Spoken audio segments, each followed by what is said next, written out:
Are on camera. Great. Well, today is Monday, December 16th, 2024.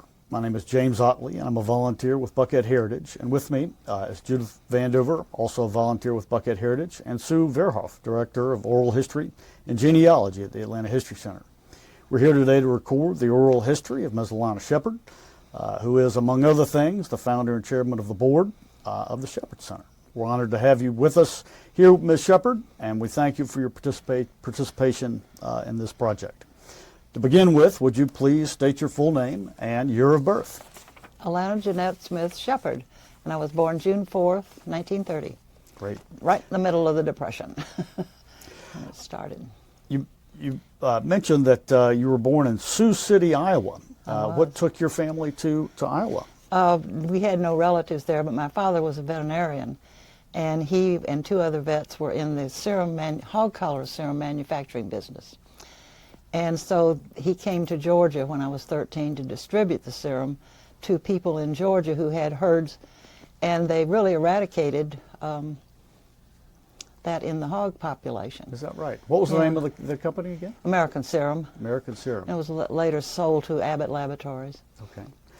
Does that mean you spent the first 13 years of your life I did. In Iowa? Yeah, in Sioux City, which was wonderful because you could ride your bicycle to the library, you could walk to school, you came home for lunch in grammar school. Unbelievable. Was it tough to move at that age, or were you all ready to? Well, yeah, it was at 13, yeah, but just the beginning of the 7th grade, and oh well, yeah. That's the way it was. Indeed. So we came here. What part of Atlanta did you move to when you I lived on East Pelham in Morningside. In Morningside. And it was interesting. I had neighbors who became lifelong friends. Jimmy Caswell was one of my first friends, and the rest of his sisters we were in and out of each other's homes as much as anything, but he always said I was his oldest friend, and that made me mad because I said, you're supposed to say that my longtime friend. But anyway, he developed Piedmont Center, as you know, and he was on our board and very active and meant a lot to the Shepherd Center. What were some of your memories moving here at age 13 and at that time? Well, I went to O'Keefe High School for a year, and Julian LaCroix was in my class. That was interesting. So we were friends forever. And then I went to North Avenue Presbyterian School, or Napsonian, whichever you want to call it, which became Westminster. And where was that located? It was located on Ponce de Leon, which is now the AIDS Center Hospital. Okay. And we had to walk up to Piedmont to take the bus to go home, and we had to pass the original Krispy Kreme donut shop, and they knew we were getting out of school at 3:30 or whatever time it was, so they would immediately make sure that the hot flashing sign was on and everybody stopped to get hot donuts, and it spoiled me forever having Krispy Kreme that aren't hot right out of the shop. Understandable. Tell us about a typical day at Naps, going to school there. Oh my goodness. We had chapel every day. Okay. And I usually was talkative, and so Miss Askew would sit up there and she would go, "Yes, Alana."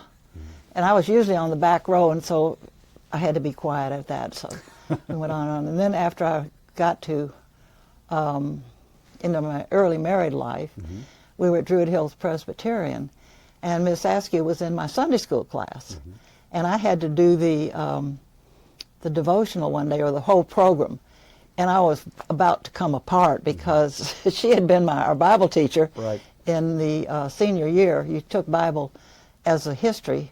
The New Testament was in your senior year, and the Old Testament was in your junior year as a complete history course all year long.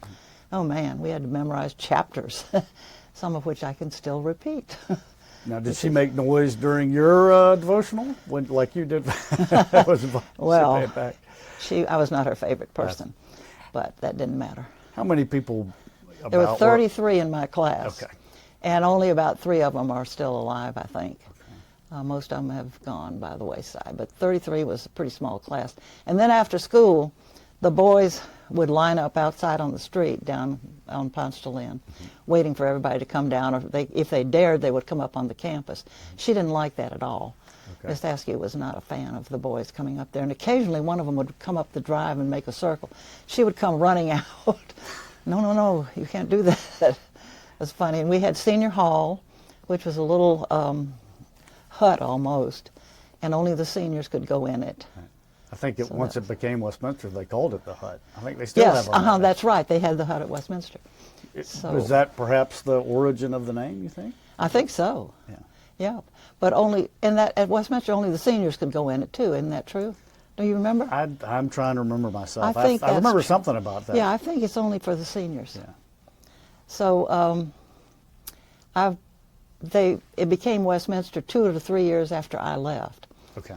and I graduated at 16, and I hadn't even looked at colleges. It wasn't something that anybody said you needed to do. And so my family just said, we want you to go to Stevens. And I said, okay, fine. Gotcha. I certainly didn't need at 16 to be in a university setting, so I went to yet another girls' school in Columbia, Missouri. So the campus, with Southwest Paces, that was 3 years after Yes. after you. And Right. I mean, was there any relationship with Fritz Orr or with students going from Naps over there for the afternoon or anything like that? I don't Or- think Fritz Orr was, well, yeah, I guess they were going, but it was only for boys. Okay. It might have been co-ed later, but I'm not sure it was. Okay. And my boys actually went there. Tommy went there, my youngest son, every summer for every session. I mean, he loved it. And that's where he learned to shoot. And then the English teacher actually taught James and Jamie Okay. at Westminster. My Interesting. children went there and grandchildren. Gotcha. Where were some of the places as a teenager that you'd hang out, or that you'd go to on a date or hang out with friends? The Where Pig and Whistle on Peachtree. Tell us about that. And that was just, we always had Cokes and maybe sometimes hamburgers or something like that. But there was a system of fraternities and sororities in Atlanta. Okay. And there were 5 sororities and I think 12 fraternities. Okay. And so they all had 2 parties a year, a very casual one and a very formal one. Okay. And so there was a dance every Friday and Saturday night, and you either rated the dance or not.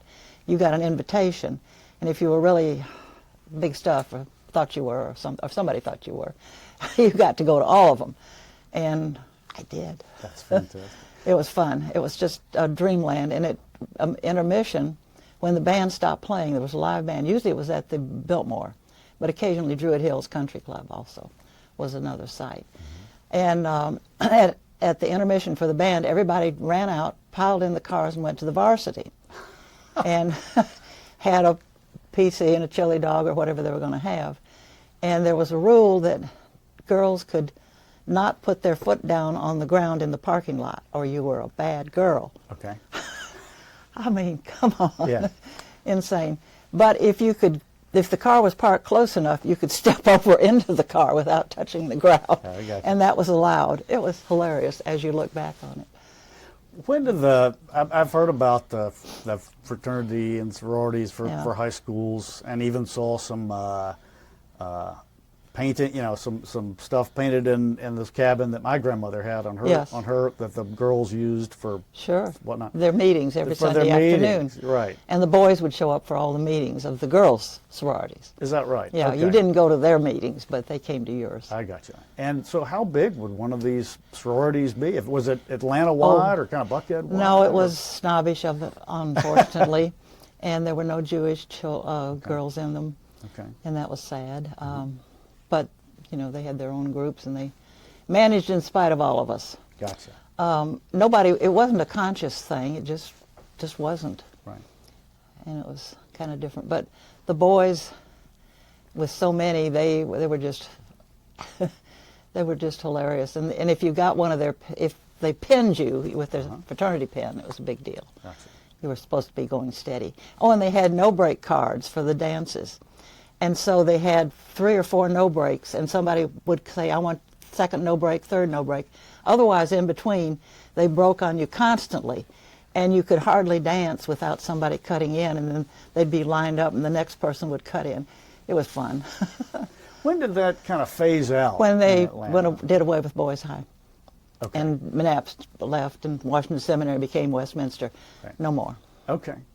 Did it phase out, or was it kind of a rule the It schools was just said all of no a sudden, more? yeah, the schools Okay. had them. Gotcha. it was over. Okay.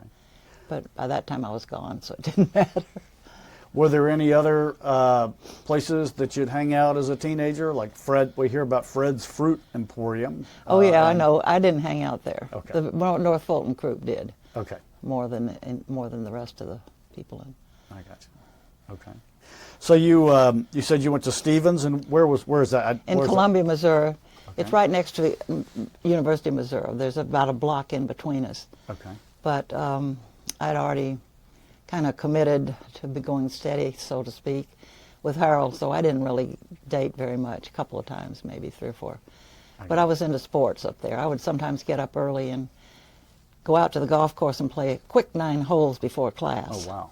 Okay. And I don't know why I did that. But I also played basketball in college. And right back then, no girls I knew played basketball in college. They played in high school, but never in college. Okay.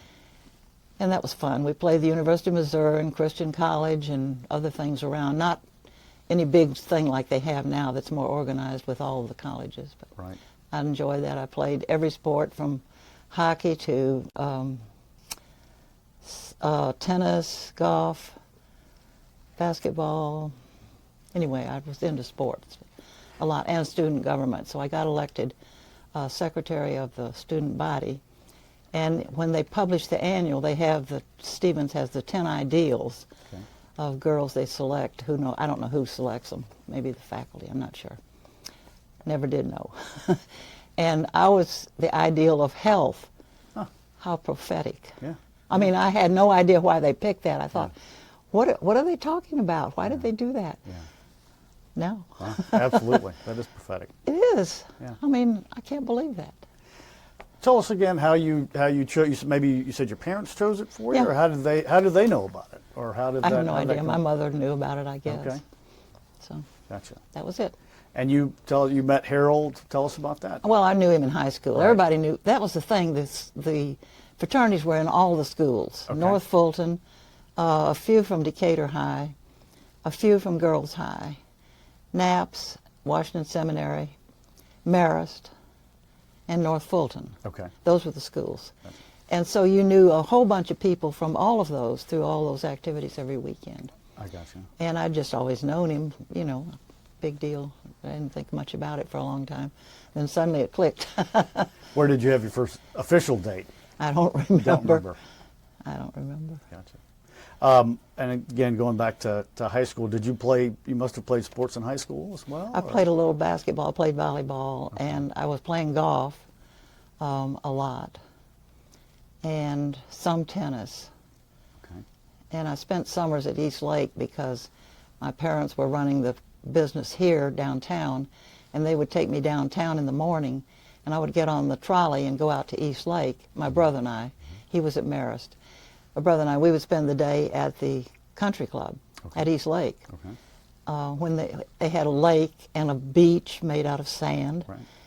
and a boathouse. I've seen some of those old pictures. Yes, and it was just wonderful.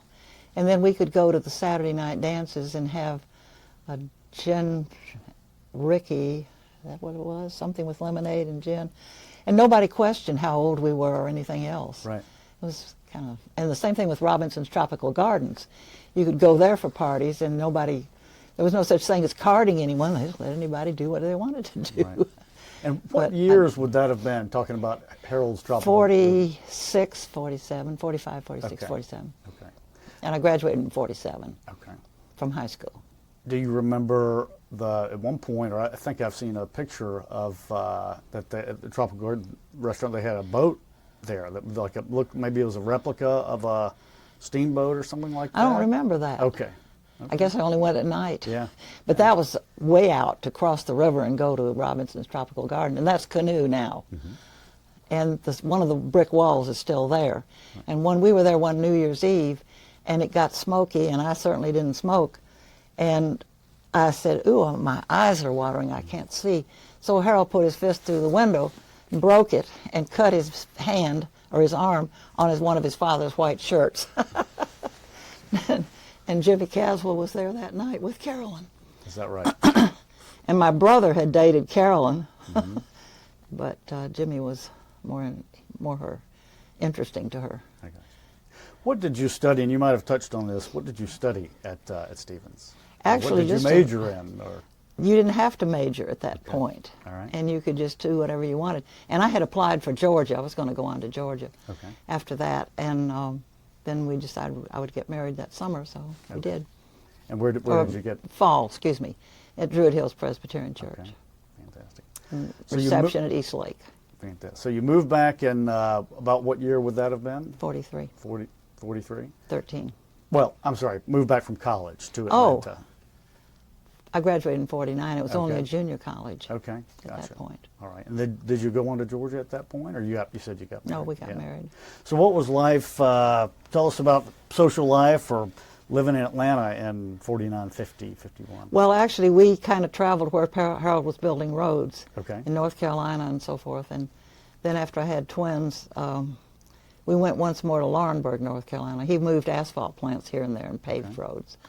And he worked about 14 or 16 hours a day. And I was exhausted, and he was exhausted. But anyway, we survived and came back to Atlanta. Actually, we came back when Shepherd Construction Company had a contract to build Wheelers Field in Tripoli. And Harold and I were supposed to go. And I said, I'm not going and taking 2 babies. That's it. I'm not. Right. And so about that time, his dad went broke. And he said, all right, then you go down and be the herdsman quit at Clybell Farms, which is now the Charlie Elliott Center. And so he said, you go down and look after the farm. So we had to go live at the farm for about 9 months until I rebelled. The stoker only went to about 3 in the morning, and Harold had to get up and go put more coal in the stoker.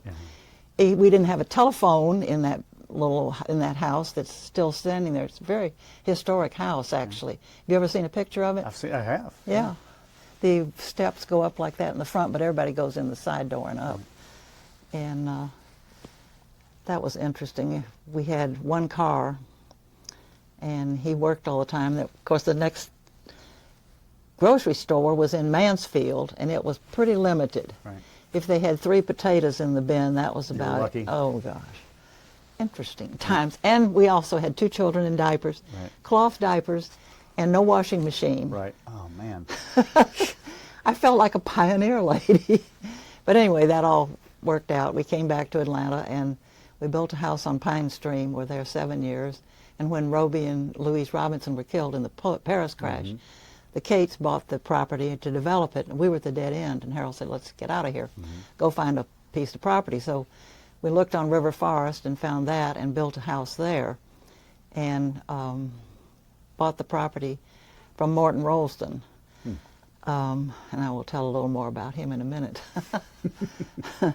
He was a character, and he had a clause in there that if we ever sold to anybody other than a non-Caucasian, we'd have to pay him $1 million. Well, of course, it wouldn't have stood up in court, but it wouldn't have cost him anything to go to court as a lawyer. It cost us 1% on our mortgage all those years. But my mortgage was $407 a month on that great big house. So we lived there 34 years. And then when the city bought Sears Roebuck building, Harold said, it's time to get out of Atlanta. So we moved. He said, go find a lot. And I found one right across the river. It was within about 800 feet of the river. But we were in Cobb County. And my grandchildren had grown up there, and I'd called it Corn Cob County. Now I'm living there, and we've been there almost 30 years.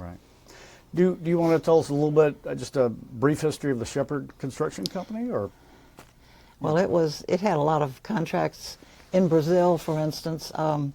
They built blimp bases. They built the base in the Azores. They built the Dew Line in Greenland. They worked for the World Bank, was doing all that at that time.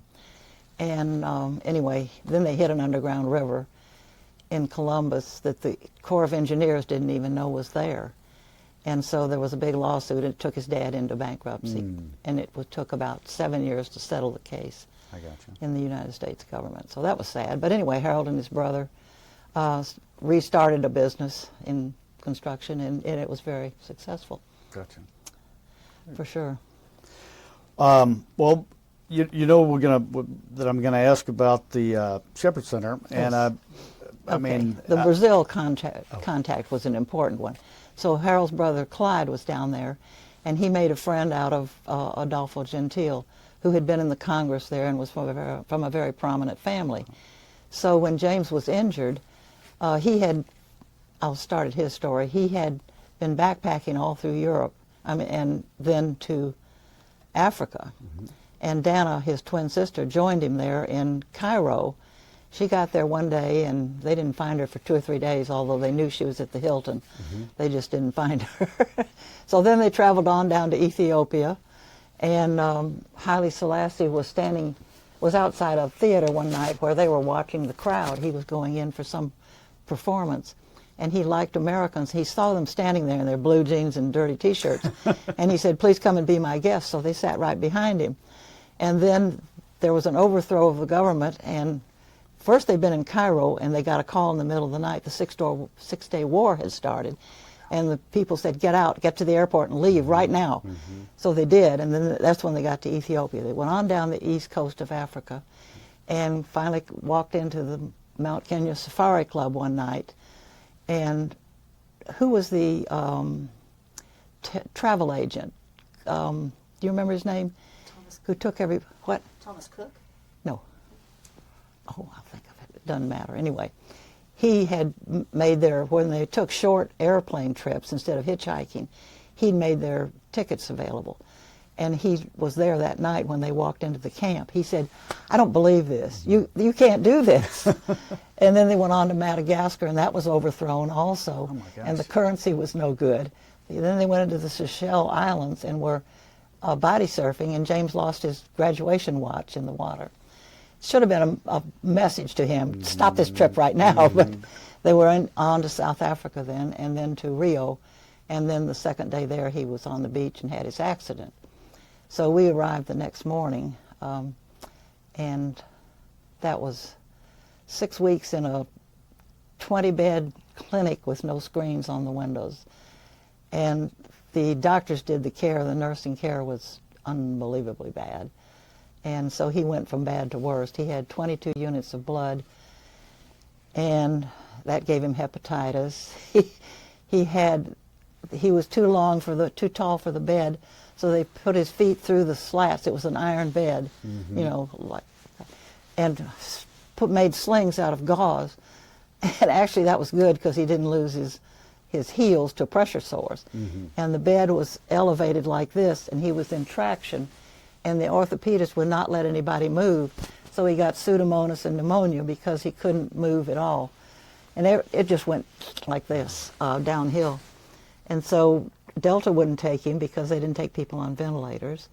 And there was no air ambulance at that time. So the family connected with Herman Talmadge and got the Air Force to come down. We paid for the flight out of McGuire to bring him back on a medevac plane. Mm-hmm. And the nurse in charge said, "Well, I want this plane at ground level." He said, "What?" And this was during the crisis of the fuel. You've got to have pressure at ground level all the way back. So they were running out of fuel, and we had to stop at Rosie Roads in Puerto Rico and refuel for that big C-141. Right. Oh my gosh. And then we got up in the air, and they said, "There's a front. We're not going to be able to go to Atlanta. Where do you want to go?" And we said, "How do we know where we want to go? We have no idea." Right. And so they finally decided Brooke Army Base in Texas they could get to. So we were going to Brooke Army Base. So then the pilot came back to the charge nurse on the flight, and he said, "If I can go up for just 5 minutes, I think I see a hole. Will you let me do that?" She said, "Okay, only 5 minutes," because he was still on a ventilator. Mm-hmm.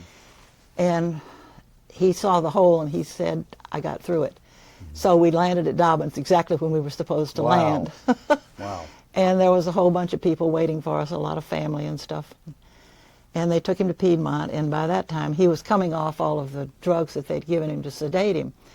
And he said that the tubes coming down for his IVs were fluorescing, and the nurses' faces were black velvet, and that Newton Turk took him out in the parking lot by a chain link fence to saw the cast off that they'd put on him for the halo, because the dumb doctor thought you only got these things from England, and he ordered the wrong size. So he had a makeshift cast instead of the usual apparatus. It was a nightmare. And so the very first night in ICU, I was sitting there, and he blew the chest tube off, or the trach tube, from the ventilator, and just this fountain of blood came up and went everywhere, big old clots.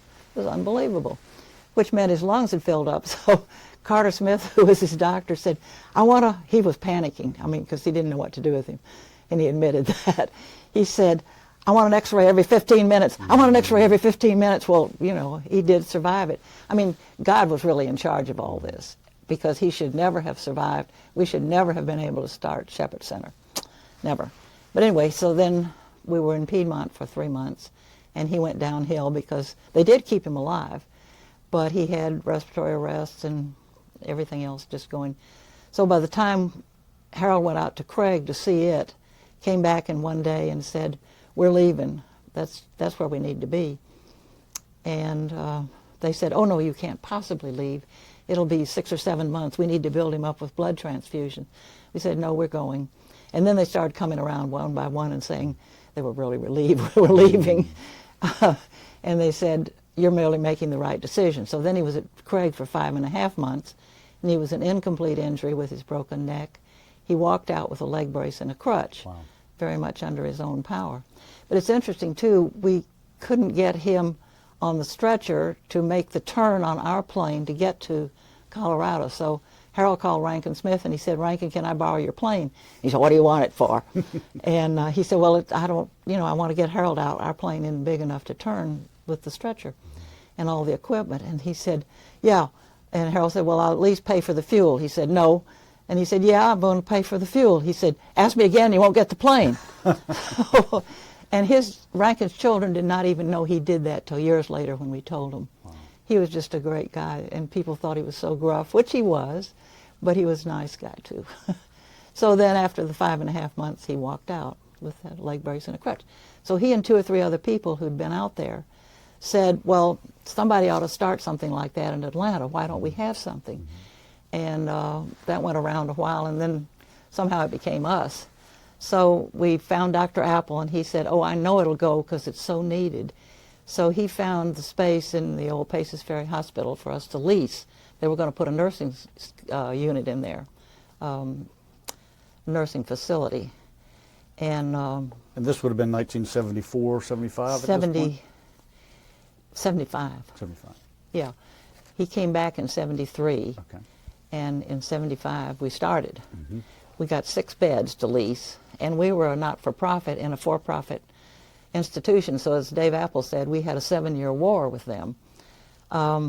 They were not all the way up front with what they were doing to us, but we did survive in spite of some checks being cashed that were not supposed to be cashed by them. And I caught them and went storming down to the controller's office, and I said, what kind of a thank you did you write to this man in Oklahoma? He was one of our partners, who had never been in your hospital and never had a patient there, and he hasn't gotten a thank you or an acknowledgement.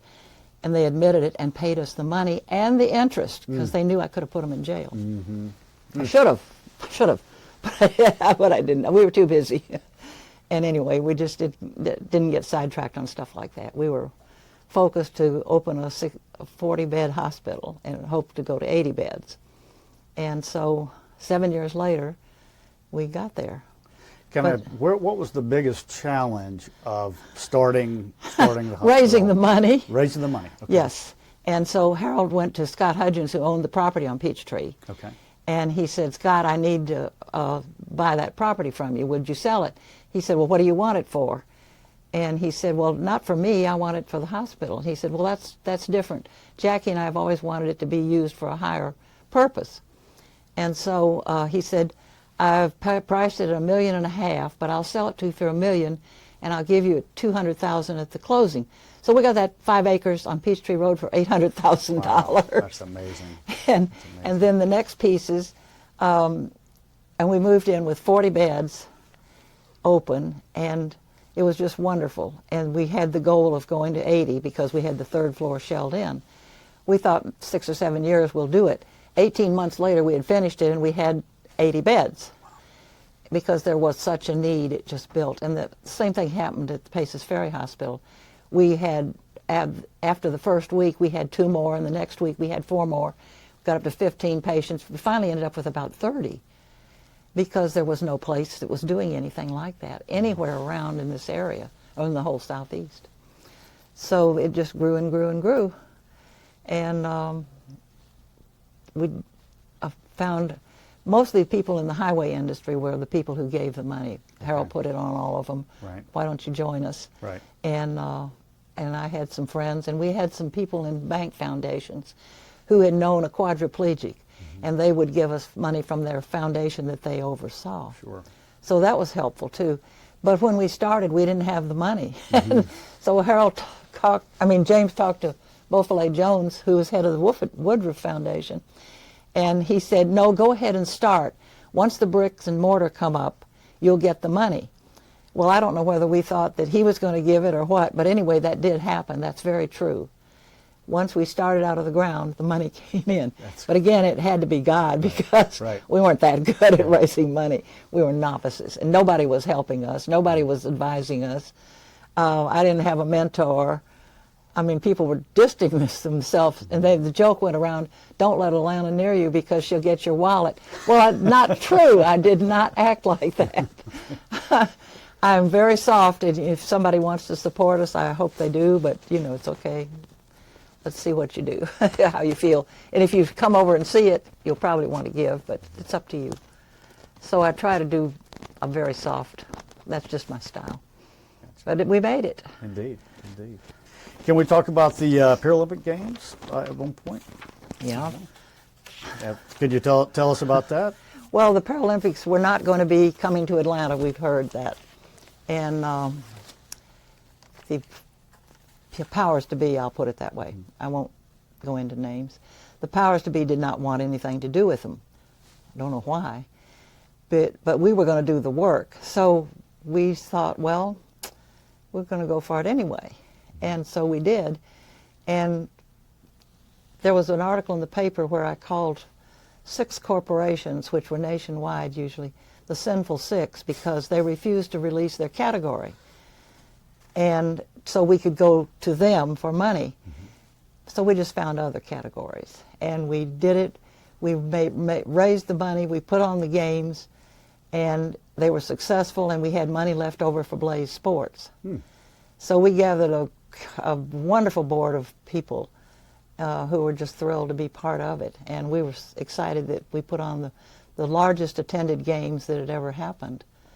So that was very exciting and rewarding. And in the meantime, James had served on the advisory board for Hartsfield and for many other things in the city, the bus system and so forth, to get the city more accessible. So Atlanta is accessible to a large degree because the Paralympics were here. And when I was in Barcelona for the games before that, I was sitting there watching sitting basketball or volleyball, and Samaranch came in. I was in the middle of a row, and there were all these seats. Well, we'd been to visit him twice because we had to report to him, so he did know who I was. But he came over and sat down beside me. And Karina Miller, Jim Miller's wife, was with me, and she went, ask him. So I turned around and I said, there should be one committee to do the games, the Paralympics and the Olympics. Then you would have one committee to be in charge of everything, and it would be more smooth. He looked at me and he said, I'll make it happen. Wow. And so I didn't say anything else to him. We just let it go and we watched the game, and sure enough he did. So from now on, there's one committee that does both sets of games. And we were not treated with welcome arms in Atlanta, I'll put it that way, by the other committee, but we didn't pay any attention. We just went ahead with our own business and did it anyway.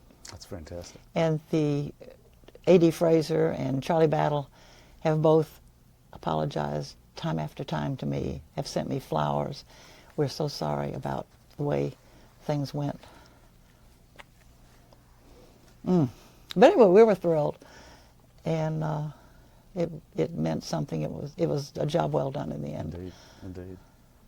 Can I jump around to, just because I've got personal interest here, my Uncle Spencer? Could you, do you Yes. have any kind of fun stories or memories of doing stuff with him in Atlanta and things The like funniest story about him, my brother Spencer ended up being a colonel in the Marines, in the Marine Reserve. So he was the ranking Marine retiree in Atlanta for a while, until he died, I guess. And so he loved going to summer camp and dressing up. And so he put on his uniform, and he'd hurt his back the day before, and he didn't even think he was going to be able to go. He could hardly move, and he couldn't sit down well, but he put on his uniform anyway. He had a convertible, and so they put the top down, and he stood up and held on to the windshield with his sunglasses on to ride to the airport like he was Eisenhower. People, he was nuts. But he really loved the Marines, and he worked for Johnny Isaacson in the real estate business, and they had a very successful run at it, and Johnny was a lifelong friend, and then was very good to Shepherd and as a contact, and then we treated him with his physical problems, and he would get up in a meeting or in a fundraiser and say, "I'm standing here because of Shepherd Center." Oh, fantastic. Well, what a nice thing to Yeah. say. He was a great guy. Indeed.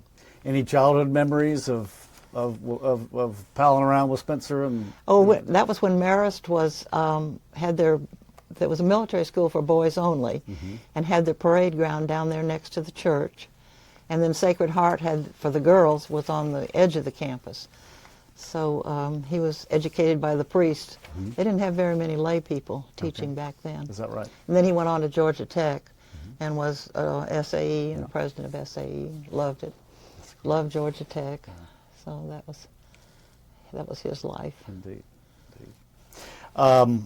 Well, we've certainly covered a lot. I'm trying to think. Do you have any, memories or kind of funny stories? Again, just kind of living in Buckhead at any point, during or being around at any point. When we were on Pine Stream, and the Robinsons were still alive, they had a big German Shepherd there at the Pink Castle, and it was usually in a fenced-in pen.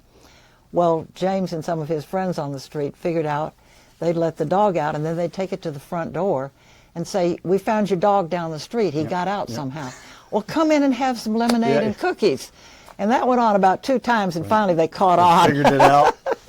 So that was fun to see all the different growing up, the kids and Fritz Orr camp, and it was just a great city to go in. Although even then, you didn't ride your bike far, but they did go down to Winder and Roberts, Big as they called it, if you remember any of that. No, certainly no Winder Roberts. And North Side was the side, and Lovett had started. I don't think Pace. I can't remember if Pace had started when my kids were in school or not. And then Jamie and Julie, James' children, went to Westminster, and then on to Georgia. So. You mentioned the Fritz Orr camp, or we talked about the Fritz Orr camp a little bit. Do you have any memories of your kids picking them up there, or stories they told? Oh, yes, yeah. And Tommy was the only one, I think. Maybe James went there. James went off to camp, I know, but Tommy never did. He loved Fritz Orr, and it certainly was a great school. I know what I need to talk about. It's the Buckhead Coalition. Perfect. Let's talk about All right. I was the first woman to be in the Buckhead Coalition, and the first woman to be the president. And so Sam and I got along really pretty well. But he ran the place, there was no doubt about it. And he would talk about us in the meetings, say, "All you guys," and I'd look at him. "Oh, sorry." I said, "It's okay." I got used to it. So he finally stopped, and I was just one of the guys for a while. It was quite a while before there was another woman. And then when I was elected chair, Charlie Loudermilk called up Sam, and he said, "She's going to make your life miserable. She's going to ruin your life." Well, what didn't happen. It worked out fine. Sam didn't feel that way. But Sam immediately came and told me what he said. I mean, typical. That was funny. When did the Buckhead Coalition kind of get started? probably in, early 80s maybe. Okay. Gotcha. Were you, and you might have provided this to us, like member of a Rotary Club or Downtown Atlanta Rotary. Okay. Yeah, and then I was the first woman, this is fun to break a glass ceiling, I was the first woman elected an elder in Trinity Church. And then I was the first woman to be a member of the board of First Atlanta, which became Wachovia. Okay. And that was a very interesting time. Michael Carlos and Bernie Marcus were also on the board with me. And I'd already known I'd already known Bernie, because my next door neighbor on River Forest, Max Rittenbaum, who'd been chairman of the Bonds for Israel, brought Bernie over to the hospital. He told me, he said, I'm going to bring him over. And he said, I can't give you a lot of money personally, but he's going to be somebody who can. He's just moved to town. And so he dragged Bernie over there, and it was a fabulous experience. And he talked to people, talked to patients, came back a year later and gave us several $1,000s, quite a few $1,000s. And he called some of the people by name and asked about them that had been there a year before. And Harold said, if he's that smart, I'm going to start buying his stock. And so he did. And certainly that's one reason I never had to draw a salary at Shepherd. I could just do my thing and not be a drain on their finances. So I've been a volunteer ever since. And then Genuine Parts, Wilton Looney tapped me to be chairman of the board. Larry Prince came over to my office to see me, and he asked if I wanted to go on the board, and I said, oh, I'd love to. And he said, I can't believe that. He said, everybody else says that, well, I have to ask my board.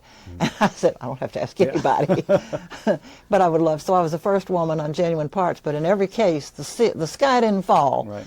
And I paved the way for a lot of other women who have been board members and have been part of things that used to be they wouldn't have been. Right. So that was fun. That is fun. I loved it. Thanks for sharing that. When you bought the property on Peachtree, about what year was that? And can you describe? It was about 80 or 79 maybe. Okay. Because we moved in 82. Okay. And was that Villa Claire? Was that? Yes. Okay. And so Rawson Haverty gave me the history book he'd written of his family, and we have framed in the front hall pictures of the interior and exterior of the house. And that was nice. And the books in the library that he had written about the Villa Claire. Right. Was the house structure still there at that no, time? No, it had become a parking lot. At that time? Okay. Gotcha. Yeah, it was a parking lot when we bought. The speech school occupied the house after the family moved out. Is that right? Okay. And only for a short period of time. Okay. Can you describe, just kind of thinking back, what did that area of Peachtree or Buckhead look like when you were there? Well, to go on about the other properties north of us, there was the car wash, and James really wanted all that property to the railroad. So he knew we were going to need it. And so the car wash people had a daughter who was our patient. So when they decided to move, they said, you can have this at a very, very fair, less than fair price. Sure. It was really super. And then the next was Pearl's Restaurant. And a friend of James in YPO from Tennessee owned the property. He called him up and said, James, I'm going to sell that property. You have first refusal, and I'll make sure it's a good price. We got that. And then the hotel fell into disrepair and was repossessed by the lender, and we got that for almost nothing. That's right. So acquiring that, and then the property south of Collier that we've just built the apartments on, that was owned mainly by an investor in Germany, a real elderly man who had dementia. And so we'd made offers before and he wouldn't sell, and we decided to try again.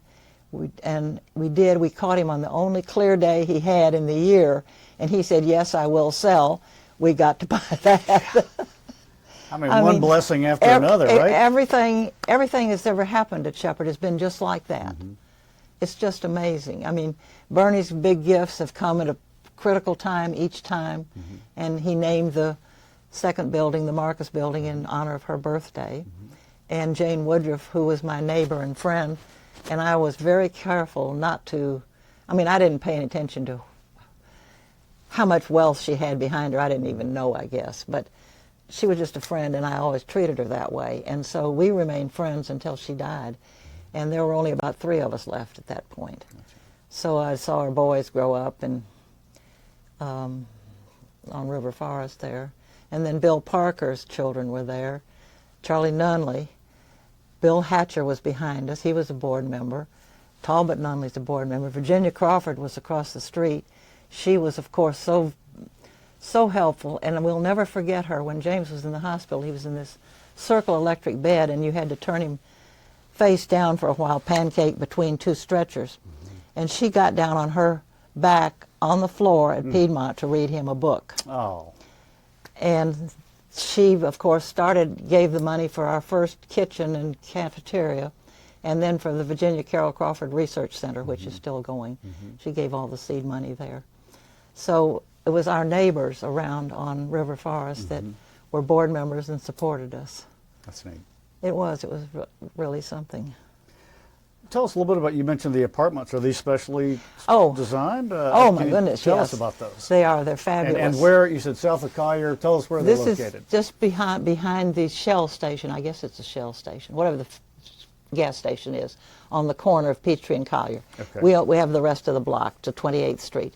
So you enter on 28th, and we have 100 2-bedroom apartments, 63 1-bedroom, and we now have 2 Atlanta policemen who are living rent-free in those apartments. They're completely furnished. The kitchen is furnished. They have a washer and a dryer, and even cookbooks. The Brookwood Hills ladies have put cookbooks together that they didn't need, real basic ones, put in each unit, and they've written a message of encouragement in there for the families.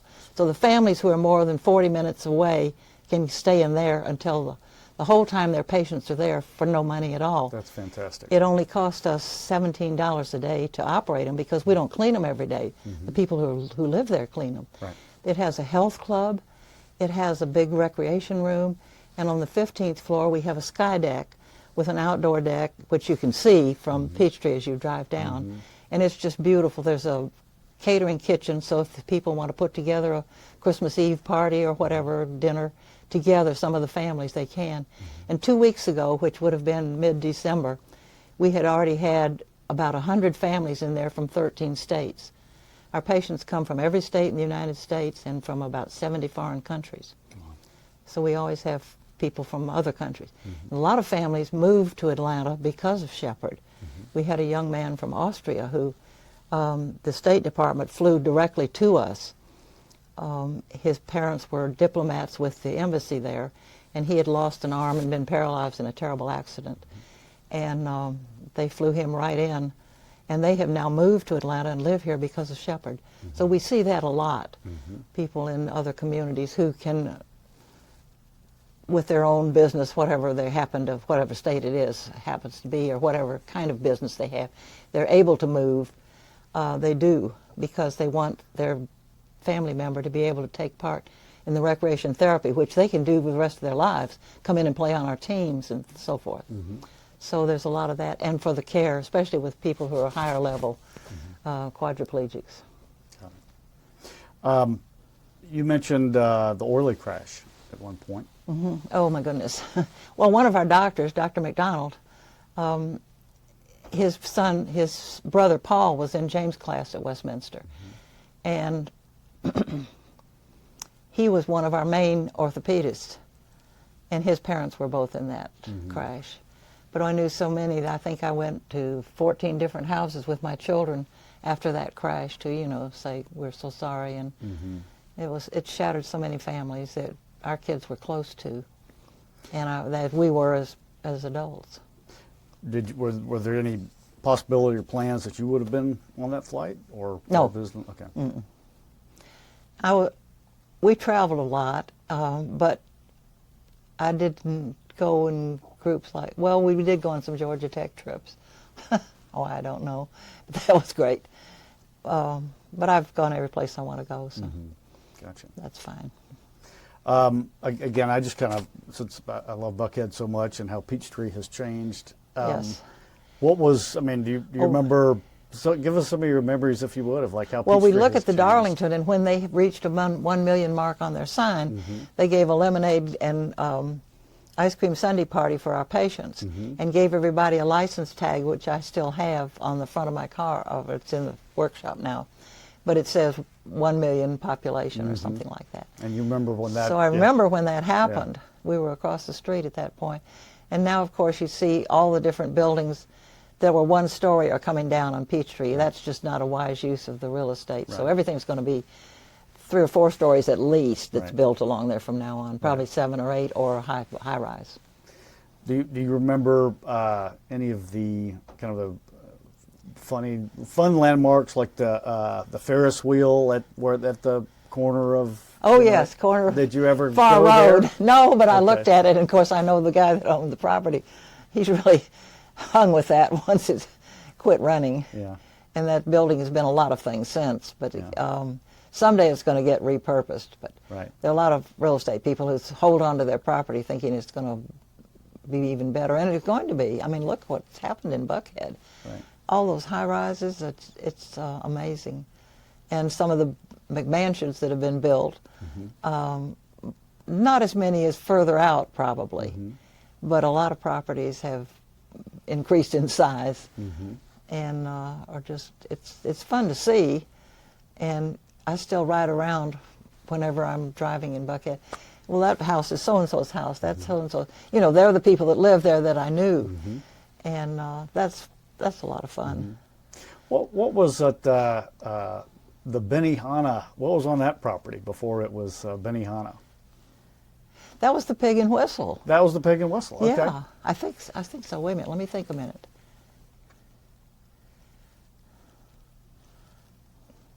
Yeah, and sometimes at intermission during the dances, the boys would go there to fight. Somebody had a grudge, and so they would fight, and everybody would go to watch. Okay.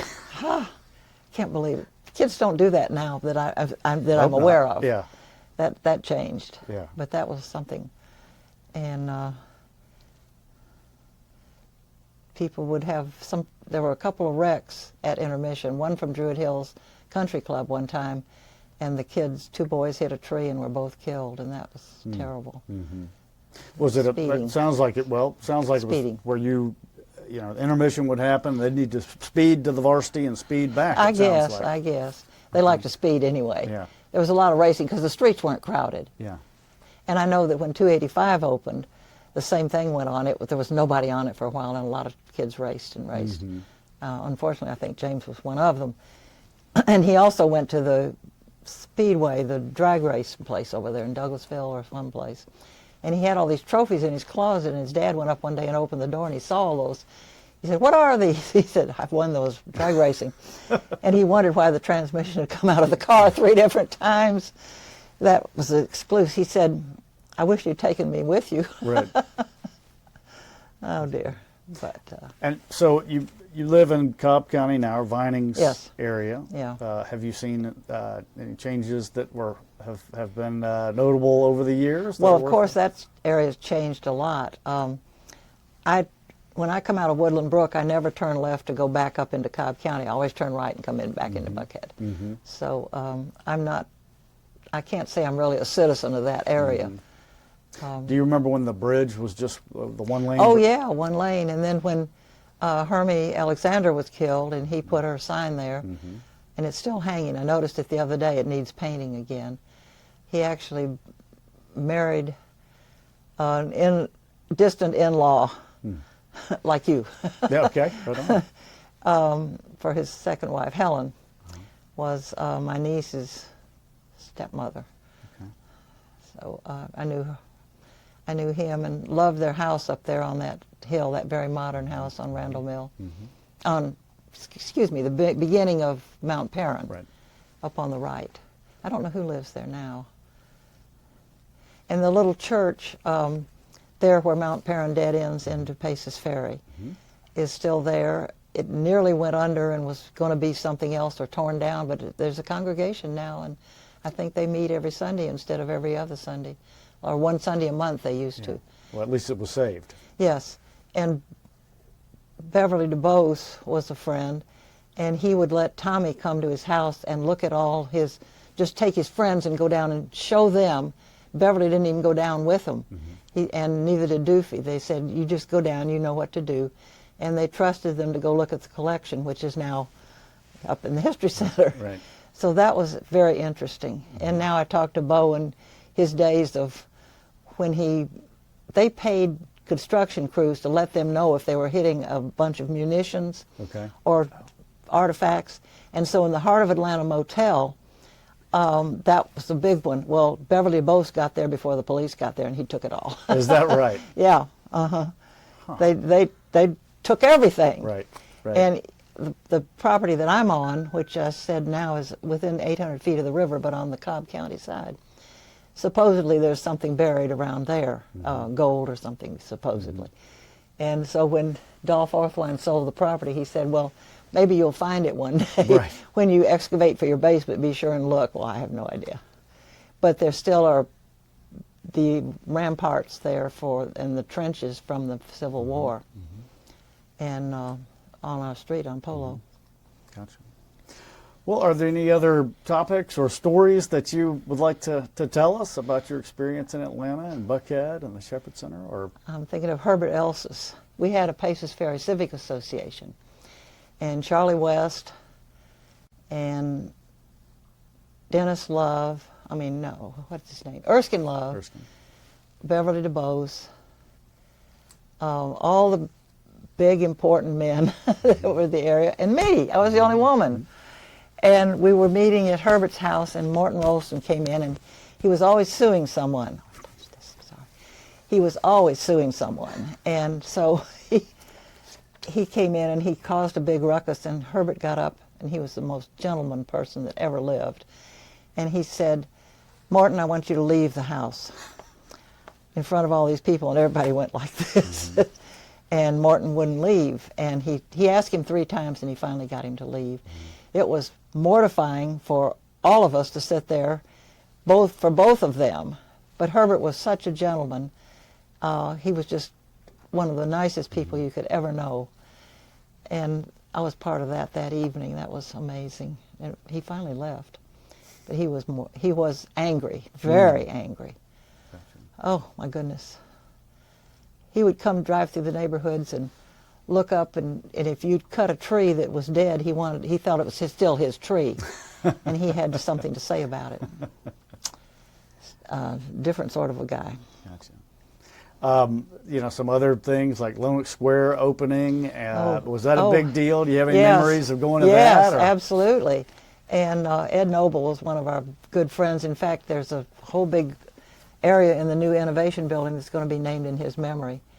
And that's very precious to me because he was a good friend, a dear friend. And so when he started Lenox Square, and he built, Yogi Yohanan built the restaurant out there, which was a very fine restaurant with a white tablecloth. And so my friend, my college suite mate, was a full-blooded American Indian. And she came to visit him because she was from Ardmore, Oklahoma, like Ed was. And she came to visit here with her boys. He had to call Yogi Yohanan's restaurant and say, I'm bringing these American Indians in, and I don't want any problem about it. This was the beginning of segregation was still going here in Atlanta, for sure. But he had to make sure that they wouldn't cause a scene and tell them they couldn't come in the door or something. That was unbelievable. So we all had lunch out there together. Some of the things that, you can't believe we endured, or I guess some of it we just didn't think about. I certainly didn't have any strong feelings about it. Oh, I remember when I first came to Atlanta. This is interesting. Went down to Davis and Paxton, and there were these beautiful marble water fountains, and one said white and one said colored. Well, coming out of Sioux City, Iowa, the only black person I'd ever seen was a little orphan at the Methodist orphanage who was in the city. We saw Indians, but we didn't see any African Americans. And he was the only one I'd ever seen. So I didn't know what this meant, and I kept sampling both of these water fountains, and I couldn't figure out, well, what's the difference? This isn't colored, it's white. I didn't have any idea what it meant. And it was just a part of Davis and Paxton and the city of Atlanta at that time. At that time, yeah. I'll never forget it. Unbelievable. We've come a long way, and I'm glad. Indeed. Any other memories that you want to talk about or stories? We've definitely. I feel like we've covered a good. We've jumped around. I apologize a little bit, but if I were, just going to ask the opportunity, what was? Do you remember when OK Cafe was a? Oh yes. I guess it was a garage at one point, wasn't it, or a service station? Yeah, the service stations were on 3 corners there. Okay. And it was one.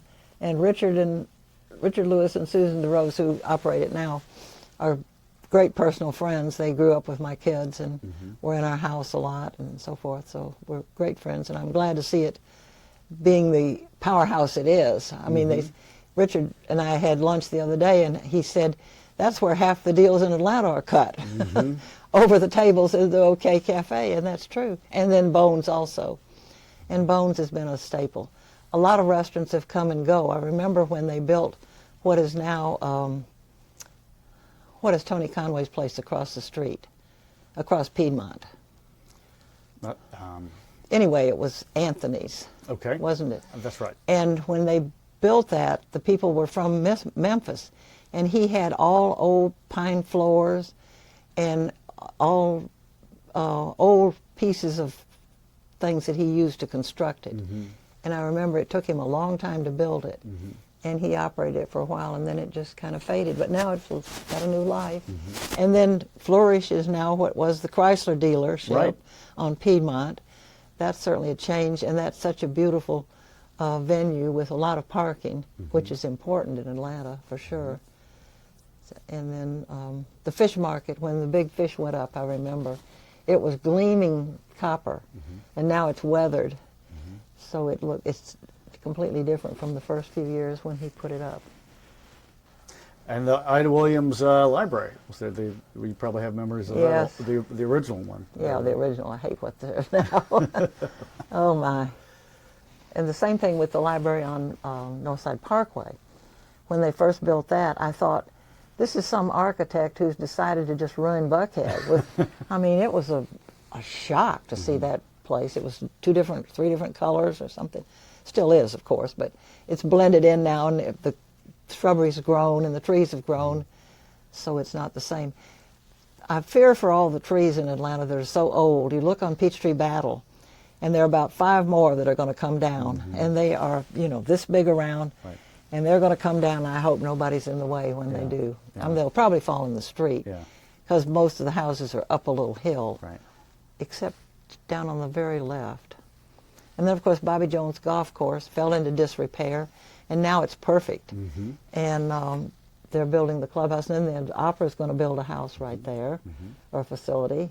I was talking to one of their neighbors the other day, and they were thrilled that it was coming. Right. And at least I was they're going kind to of save surprised. the front part of the building, too. Yeah, I was kind of surprised at his attitude. I thought that everybody on that street would be against it, but no, he was thrilled. That's great. But Bobby Jones has catered to our patients.